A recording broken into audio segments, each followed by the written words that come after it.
Florida State falling to Georgia Tech, double-digit favorite. Not the biggest upset we've ever seen, but since it was the first thing you saw this year, I think it grabbed a lot of you by the shoulders and just violently shook you and reminded you that this is college football. Doesn't really matter what your preview magazine says. And by the way, I've got Pick Six previews right here in front of me. Thank you, Brett. Doesn't matter even what that says. It matters that anything could happen in this sport, especially early on. So I got to thinking, okay, Florida State, we've already seen them. Surely there'll be more upsets in week one. Surely there'll be a whole lot more chaos. How chaotic could this season be?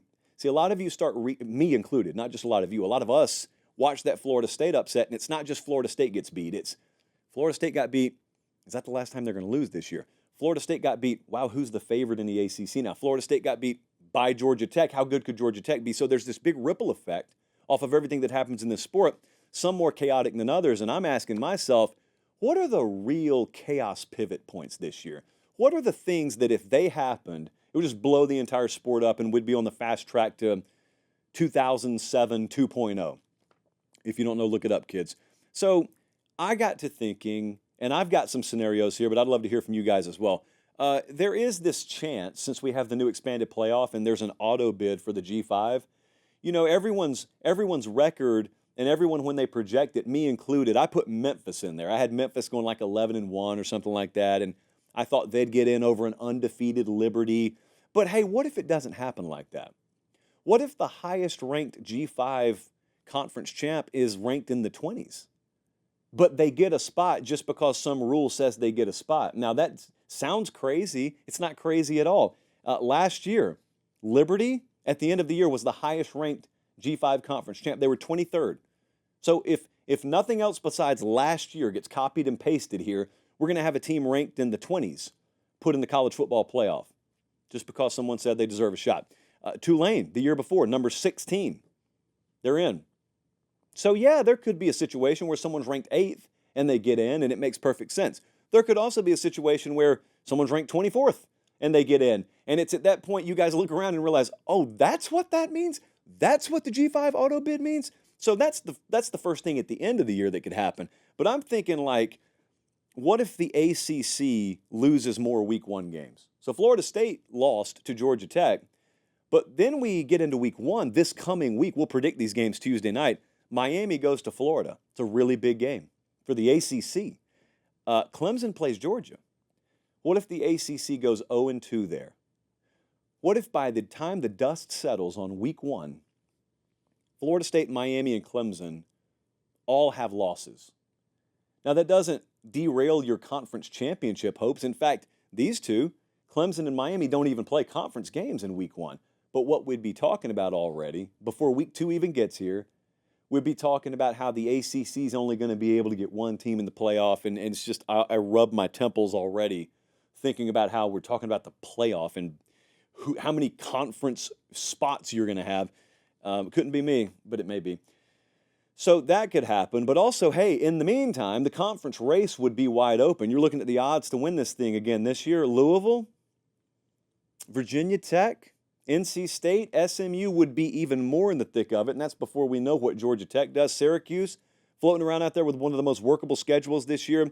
That right there, if we have Miami but especially if we have Miami and Clemson fall in week one, and then Tennessee plays NC State the next week, that could be really, really bad really, really quickly. Or it could be a huge, like momentum shift for the ACC if they win them. Quarterback play in the Big Ten. I'll tell you what would cause a true chaos situation. What if the quarterbacks just aren't good in the Big Ten this year? I'm talking about all of them. I'm talking about what if Will Howard is average at best at Ohio State and we're all watching them play and it's one of the most talented teams we've ever seen, except it's very obvious the relative weak link is quarterback, and we're all waiting for the inevitability that they need to win a shootout in the playoffs and it's not there? What if we have that? What if Cade McNamara is what most folks expect him to be and nothing more at Iowa? What if Alex Orji is average and nothing more at Michigan? Dylan Gabriel at Oregon. Dylan Gabriel, I have a hard time picturing him not having a good year. But what if Dylan Gabriel's the kind of guy where you're watching him and Ohio State goes up there in week 5 or week 6 and that secondary just shuts him down? and you figure, well, this is a guy who's going to rack up a lot of stats, but is he really going to be there at the end of the day? What if all that happens? Well, a couple of things. Number one, it would probably put a pretty low ceiling on the Big Ten's odds come postseason. But number two, I didn't mention USC for a reason. Lincoln Riley is going to get good quarterback play. Always has, always will. So there is no world where, to me, Miller Moss is bad. Miller Moss is well below expectations. So they may not be able to stop Molasses in December. Like, that's what remains to be seen about USC. But if the rest of the conference is down at the quarterback position and Lincoln Riley's USC is not, then that's how USC is in the Big Ten championship picture. That's how USC could all of a sudden boom. I mean, like Tyler Van Dyke is at Wisconsin. What if Drew Aller does not take any kind of next step whatsoever at Penn State? All of this is foreseeable. Like, that could actually happen. And the other one is Nebraska. Nebraska. What if Matt Rule, in the midst of a lot of mediocrity, pulls a really good freshman year out of Dylan Raiola? That is chaotic in the Big Ten. What if we go to the SEC and we look at all these playoff odds and we look at the rankings and the JP poll included, which is not a ranking, and there are all these SEC teams up there. What if none of these SEC teams are elite? That would be chaotic. What if Georgia's really not all that much compared to Georgia teams in the past up front? What if they get bitten by how inexperienced they are in their secondary? What if that happens? What if, for example, LSU really is not improved defensively? What if Jalen Milroe does not mesh with that Kalen DeBoer offense? What if injuries test Alabama's depth early and it's just not there, especially in the secondary on defense? A lot of what ifs there that could actually happen. You know, Texas at running back. What if that really is a terminal flaw in the overall balance and functionality of their offense? Well, then you have a recipe for a couple of things happening. You have the next tier of teams that could easily jump up in the mix. You know, like I didn't mention Tennessee there. Well, if some of those teams are down and Tennessee just is what you expect them to be, you know, they pop against NC State early, they all of a sudden inject themselves in the conversation. Miami against Florida. What if Florida ends up winning that thing?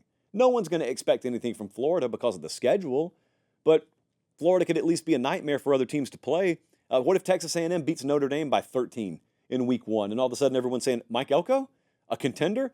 Well, that could happen. The other thing is we're going to know pretty quickly. You know, you were watching Florida State yesterday, and it's a closer game than you expect. And maybe you're sitting there live betting the game, and you expect Florida State to pull away, but it's just not happening. And you're sitting there, you're second guessing everything you thought you knew about this team that early in the year. Well, what if you're watching Bama versus Wisconsin in like week 3, and you're already questioning Alabama? What if the week before Texas is at Michigan, and Texas has got 12 points on the board late in the third quarter, and they're just getting stoned? What if Clemson is in a dogfight with Georgia in the fourth quarter, and that one's really ugly, and it's like 23-all? Then all of a sudden, everyone is looking and saying, well, maybe there's not a big gap between any one of these teams and the rest of that field. And that's how Missouri's shark fin just gets bigger and bigger offshore. That's how Ole Miss's shark fin just gets bigger and bigger offshore. Ole Miss's shark fin actually comes on land sometimes. That would be chaotic in the SEC. And then the conference that is known for chaos, the actual chaos path in the Big 12 would be, what if there isn't a whole bunch of it? What if, instead of the usual 8 or 9 team deep league of teams capable of winning it, you're looking at the FanDuel odds right now, we got to go all the way down to Texas Tech, 2, 4, 6, 8. We got 9 teams with plus 1,800 odds or better to win the thing. Well, what if Kansas State separates themselves, Utah separates themselves, and let's just pick one more, TCU. There's a world, TCU is extremely underrated, by the way. I hadn't talked about them all summer, and I'm mad about it because we got them as a top 30 team in the JP poll, and I haven't spoken a word about them. So there's a world where Kansas State, Utah, and TCU could all go 11-1 or 12-0 because they don't all play each other. So what if that were to happen? Because that's not what anyone expects. What we expect is a jumbled mess and an inferior conference, and you get one team, which is your conference champ, in the playoff. But what if that's not the case? What if all of a sudden we look and we say, no, there's 3 teams actually, and they keep winning every week. You remember a couple of years ago, for example, you never would have thought a team could afford to lose the Big 12 championship game and still make it in the playoff. But they did. TCU did. TCU didn't win the conference. Kansas State did. And then TCU still had a good enough resume where they get in. So what if this year you get down the line and you're thinking all of a sudden, wow, the Big 12 could have an at-large bid here. Maybe the Big 12 gets a couple of teams in because instead of a convoluted mess, there was some separation, which may not be great for entertainment's sake, but it's great for the conference's viability of getting more than one team in. Is the reputation already baked in? A lot of folks have already convinced themselves the Big 12 is getting one team in. Well, does the committee feel that way? Could there be chaos elsewhere that makes it even more obvious that we got some pretty clean resumes here in the Big 12? And then there's this other nightmare scenario for everyone. This isn't even chaos. This is a nightmare to me because I'm a regular season guy over the playoff. It's got to be like a specific situation, but there are some situations out there where some really uncomfortable conversations about load management happens late in the year and resting starters happens late in the year. Now, I will admit to you, number one, I hate this conversation. Number two, I think it's unlikely to happen. Number three, it's not impossible. Let me paint you a couple of scenarios. So let's say you have a team that begins and ends their season with non-conference games. USC is a good example. Clemson is a good example. So USC and Clemson, USC plays LSU week 1, Clemson plays Georgia week 1. They're both dogs in the game. So they could both lose. They could both be 0-1, but that's okay because it's not a conference game. All right, so then let's say USC and Clemson start off 0-1, but they both go through their regular season. They lose one more game. It's a conference game. They lose one more game, but they're good enough to where they get to the end of the road. They don't play conference games in the final week of the year, so they know they've got a trip to the conference title game locked up, all right?